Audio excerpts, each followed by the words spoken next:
Welcome to the Choosing to Stay podcast. We're your hosts, Hali, Roderick, and Stephanie Hamby, Certified Relationship and Recovery Coaches, and we specialize in supporting couples who are healing from infidelity and betrayal. We invite you to join us each week as we explore the challenges and joys of the recovery journey for couples who are choosing to stay in a relationship after betrayal. We'll encourage you with hope for healing and transformation. Connection, empathy, growth. Choosing to stay. Welcome to today's episode of Choosing to Stay. Today we're going to continue the conversation around emotions, and we're going to focus more on how we can receive emotions from our partner when they're experiencing strong emotions, and how we can work to practice managing what's coming up for us when we're receiving someone else's strong emotions. And this is a challenge for both partners because this work is kind of messy. So when there's been a betrayal in the relationship, the betrayed partner is going to have a lot of strong emotions. And when he or she expresses those, it's very likely that it's going to cause an emotional reaction in the other person. So this requires that both partners do a lot of work to manage what's coming up for them and work really hard to develop the skills to show up in your relationship in a way that's going to further the opportunity for deeper intimacy, create a safe space, rebuild trust.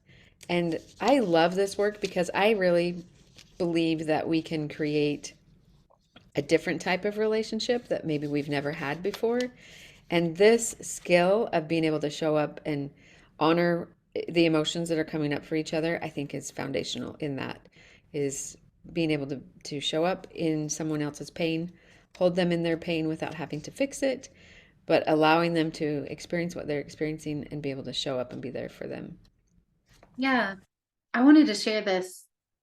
Intrapersonal is our ability to be aware of our own emotions, and interpersonal is comprised of social awareness and the ability to connect to others' emotions. So that's what we're talking about here, is that once we have to have this ability to be able to know what's going on for ourselves so that we can connect with other people. It's a huge piece of empathy, is knowing yourself so that you can show up for communication and connection with your significant other.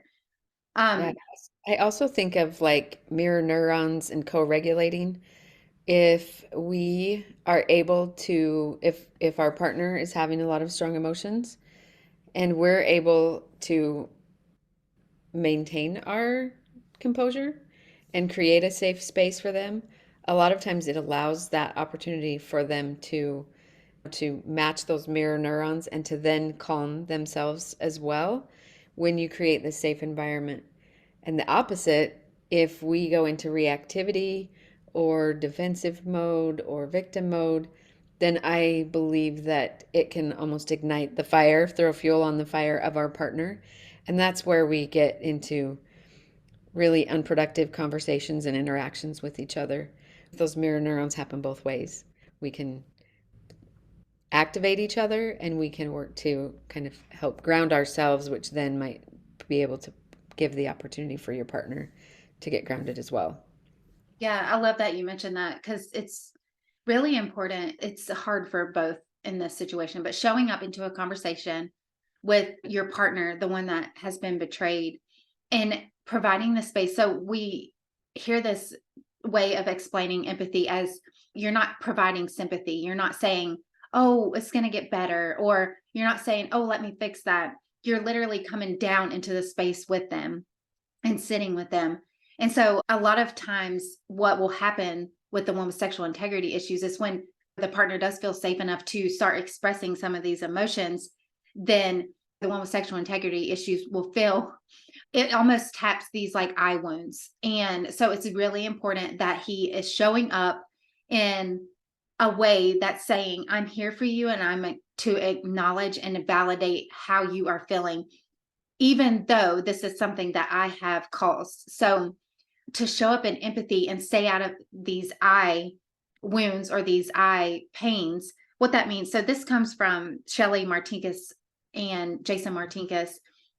And whenever we think of these three eyes, they're not only feelings, but it's whenever they become a self-concept. So it's like if something is tapped inside of us that causes or sparks this wound inside of us, and then we take it on as a self-concept. So if the partner is saying things, sharing emotions around ways that they have been hurt, and he goes into one of the three I's, which is insignificance, which says, do I matter, or do I have worth or value?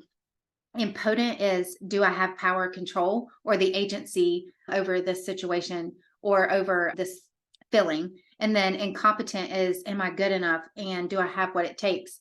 And so if those three I's are tapped, then the one with sexual integrity issues will turn inward. So it's like all the I's are tapped, and now I'm turning inward about me.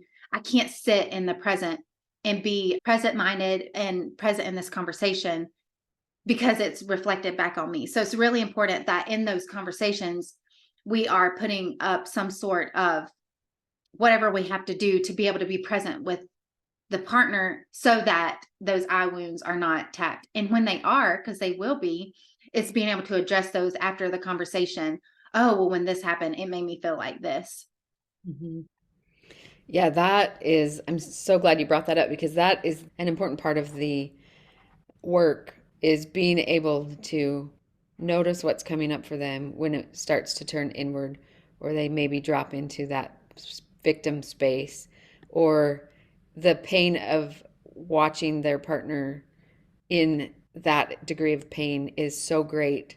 It's hard for them to sit in that and it's challenging work. So we're not trying to say this is easy, but we're trying to give you some tools and some awareness around it and some things that you can do to start practicing how you can show up for your spouse. So I love the bringing out those three eyes and just hopefully giving you an awareness so you can do a little check and go, okay, do I do that? Maybe I do that. Maybe I need to be a little more aware of that. And then we want to talk about some tools that you can practice to start to show up in a different way so that you can create that safe space for your partner to heal from the pain that has been caused from the betrayal. And that's what this is all about, of creating emotional safety. And as you do that, you're going to rebuild the trust in the relationship. And that's what usually one of the big long-term goals for couples in this journey is they want to have that trust rebuilt. And as you show up for your spouse when she's in pain, that is laying one more brick of that trust every time that you do that, that you can show up for your partner in that way. So let's talk about a few tools. We want to give you some applicable things that you can take away from this episode today and start to work on. You may hear us talk a lot about a tool called AVR, which is common in this world, and it stands for acknowledge, validate, and reassure. And an important part of this is that you're not needing to fix anything. Your purpose is not to fix your spouse's emotions or the situation. It's just understanding. It's just showing up with understanding and empathy and compassion. So the A stands for acknowledge. Acknowledging can be a really powerful way for you to let your spouse know that you see them, that you see him or her, and acknowledge and say, it seems like you're activated right now or that you're upset about something. And the validating is being aware and expressing the awareness of what they might be experiencing. I can imagine that you might feel scared right now. Based on what we've experienced in our relationship, it would make sense to me that you would be feeling some fear. So you're trying to step into that space and see if you can understand what they are experiencing. And then the R stands for reassure. I want to reassure you that I'm here for you, that I'm going to do everything that I can to create that safe space for you, and that I'm working on my own stuff so that I can protect you and protect myself. And is there anything else that you need from me? Is there anything that you need from me right now in this moment? What did I miss in that explanation, Stephanie, on the AV? The AVR tool this is one of the most important tools, I think, in building empathy. It's also a really great relational skills tool that we utilize in parenting and with our friends and in all social engagement. So that, yes, I love that. And it is saying to me, whenever we use this tool, the AVR, you acknowledge, validate, and reassure. That is showing that you are there and you're present with the person, and that you're not trying to fix them. There's nothing wrong with them, but that you are there to listen to them and to validate what they're experiencing through acceptance of their thoughts and their feelings. The AVR is a great tool. How do we show up with understanding and acknowledgement of another person's emotion? And we had discussed some things prior to starting this. And so I think some practical ways that shows that you are showing up with acknowledgement and understanding of someone else's emotions is your body language and also your nonverbal cues. A lot of empathy work is not even about how you talk or the things that you say or having the right words. It is the behavioral truth and how you are showing up physically with your body, and to be present in the moment. Come down there with them in that, to see if you can understand or validate where they are at with their feelings. So those are something, your body language and having an open response.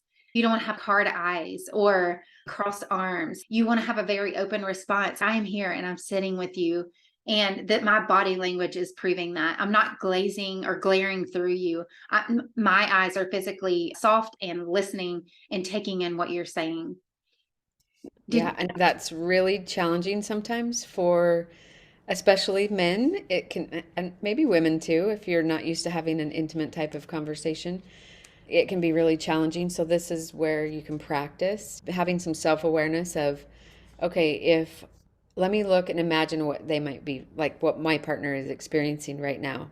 And if you see fear in their face, maybe do a little self-check. Do I have hard eyes? Do I need to soften my stance a little bit? I think a big one is tone of voice, because you can say the same thing with a different tone and it means something totally different than your tone of voice is a big, not so much about the words, but your tone of voice. And I know even for me, that's a big one because I have to watch really close not to have a sarcastic tone to my voice. And so it is a skill that you can practice and that you can improve upon, but check those things. And I think you mentioned eye contact. I think that is something I have many clients who making eye contact is something new for them, especially after there's been a betrayal. If there's been lies that have been happening, you may have really gotten used to not making eye contact because you don't want to. And and maybe it's just not something that you've ever experienced. If your family of origin didn't have a lot of emotional awareness, eye contact is something that can be really powerful, and it's an easy skill to practice. I shouldn't say easy, maybe simple is a better word to use there, but one that can be really powerful is to really look your partner in the eye and with softness and care and concern. And I think that is a huge safety creating behavior when you can look your partner in the eye with softness and understanding. Yeah, we were just talking about this, building integrity and coming away from the sexual integrity issue. When you mentioned that, looking in the eye and how it was used to be a behavior that was related to acting out in these lies, the deception that was around that. And that something as simple as looking your partner in the eye whenever you are having a conversation is a piece of rebuilding that integrity and showing up in a conversation with integrity. I'm so glad you addressed that. I just thought that is so great because it's a very simple skill to learn, to start utilizing, that you could start rebuilding that integrity. Yeah. When I think another important part, and I touched on it a minute ago, but I want to revisit it, is that the purpose of showing up for someone when they are having a lot of strong emotions is not to fix emotions. And I know that both genders like to be fixers, like women are nurturers by nature and men like to fix things. And so it can be hard to stay out of that place of, oh, I got to fix this. And if you can just put yourself more of in a compassionate observation role, I think that is more validating for the person that is experiencing the strong emotions, rather than jumping in and trying to fix it. Even with good intentions, you can jump in and say things like, well, I can see that you're feeling this, but it's going to get better. Or, I know this is hard, but tomorrow's a new day. And it is almost invalidating to say, okay, yeah, this is hard, but I don't want to see your emotions. I don't want to deal with your emotions. So let's just focus on tomorrow. And you can do that, but it won't really resolve the emotions. You have to be able to feel what's coming up for you, deal with what's coming up for you, and then you'll heal from it. So you have to feel and deal in order to heal. And so I think really being able to sit with someone in their emotions, like you talked about, can accelerate healing. And that's another point, is that the partner that has betrayed is not responsible to do the work for their spouse to heal.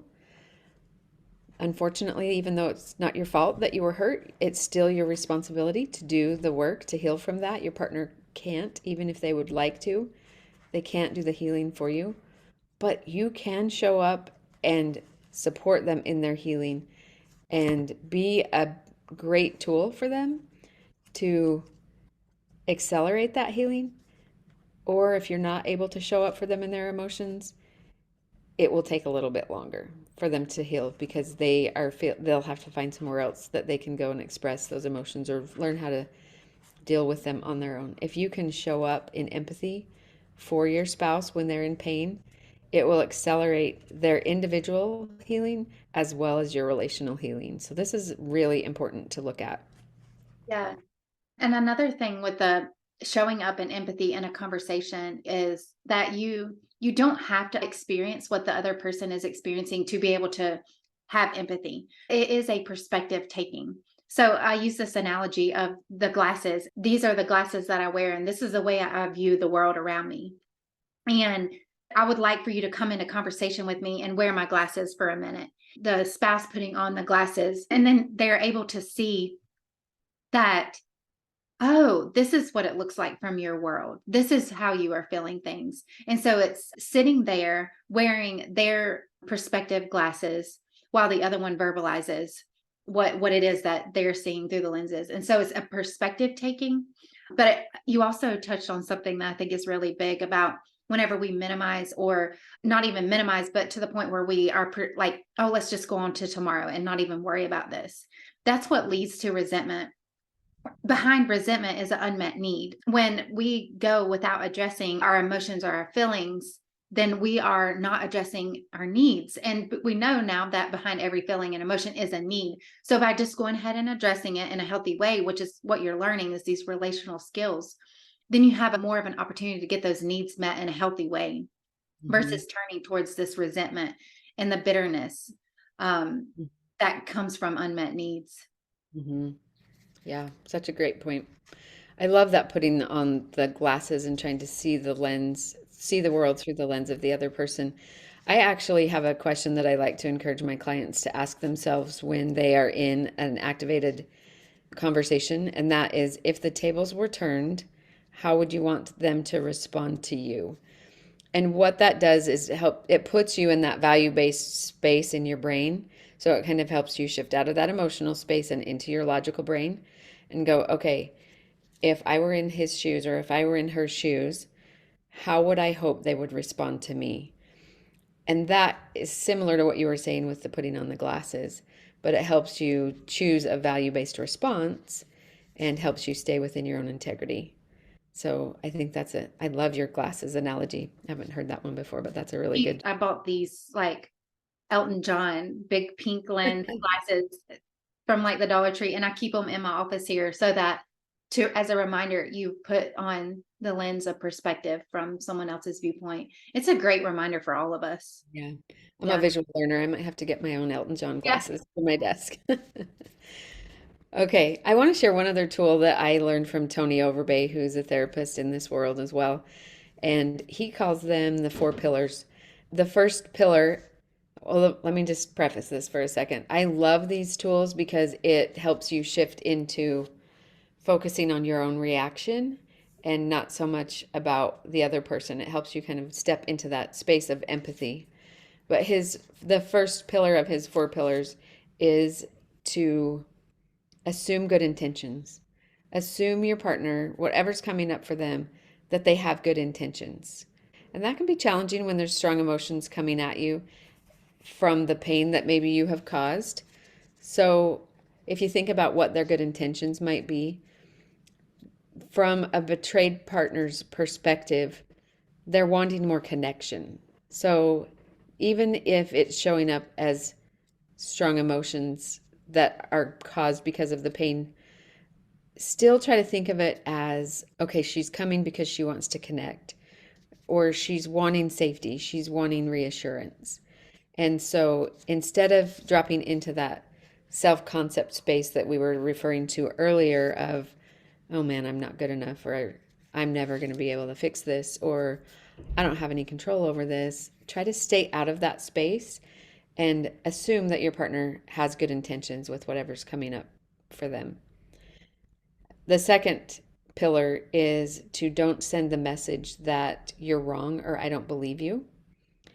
And so that requires you to take that space for a minute and go, okay, wait a second. I'm having a lot of strong emotions coming up for me. Give myself the space so I can choose to respond, because sending the message of I don't believe you or that you're wrong is shows up in defensiveness. If you're saying, well, that's not what I meant, or that's not the way that happened, or I know I'm never going to get it right, or whatever, you're shifting into that self concept place, and you're sending a message that whatever your partner is experiencing is wrong or that you don't believe them. So stay out of that space is the second pillar. The third pillar is to ask questions before making comments. So this puts you in a place of curiosity, which is really validating for someone who's experiencing a lot of emotions. So ask questions before you make comments. So questions like, tell me more about what's coming up for you. Help me understand what's going on for you. Help me to share with me what you're experiencing right now. That is so validating for someone and so safety creating for a person. So if you can get really good, you might need to practice a few of those questions of curiosity, but ask some questions before you jump in with your comments. You might even say, is this something that you want my feedback on, or do you just want me to hear you? Do you just need to be heard? And that can be validating as well. Can help you stay out of that place of I got to fix this. Because maybe they want some input if it's not relational, and maybe they don't. The fourth one, and this is the pattern breaker, which is why I love this tool, is because in order to create a new type of relationship, we've got to break the old unhealthy patterns. And so the fourth pillar from Tony Overbait is stay out of your bunkers, stay present, lean in. And you'll have to do a self-assessment on what your bunkers are. Some common bunkers are defensive mode, victim mode, stonewalling, passive aggressive, sarcasm. So what are your bunkers? Where do you go when things get hard? Do you shut down? Are you reactive? So do a little self-check on what your bunkers are, and then stay present, lean in, which can be hard to stay present and lean in, but it can be a skill that you can develop. So I love that tool from Tony Overbay. That's a great tool. I love all those, like the steps, and to be able to be present. And one thing that keeps us away from being present is whenever we turn inward. And so if we can slow down our own thinking and get on and start utilizing these tools, like these are the steps I need to take to show up and be present. It's great. They're great relational skill building tools. Mm-hmm. We might need to do an episode in the near future on how do you create that space to Yeah. stay present and lean in, because I think that's almost it's outside work that sets you up for the ability to create that space in being mindful and being aware of what's going on in your body and in your present moment. So we might need to do an episode on that in the near future to Yes. talk about the importance of that outside work.